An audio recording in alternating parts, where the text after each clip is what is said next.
वकार channel का नुमाइंदा ढेर माउंट से आपको इस वक्त खुश आमदेद कहता है।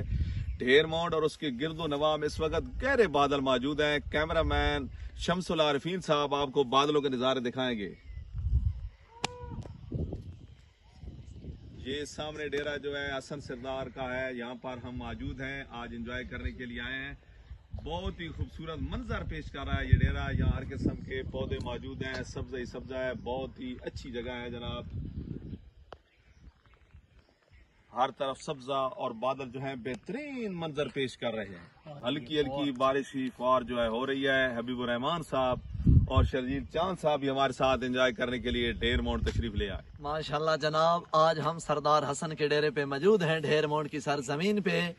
आपको कैमरामैन मलिक शमा सवान बस्ती शहीन वाला आपको आज दिखा रहा है बादलों के गहरे गहरे ये मनाजिर।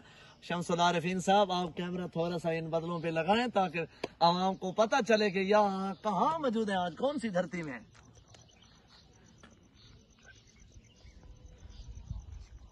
और जिद्दे दिल या वाई सन नहीं परवाह डंग सगवे वलसन चासासी साडी तैर संगत दे काफले विच अज कई आरल सन चासासी हर पासे घोल तूफान छुड़े सा कई डर के मलसन चासासी अज अर्जी चमकते धूशू हिन जदा भामण बलसन चासासी।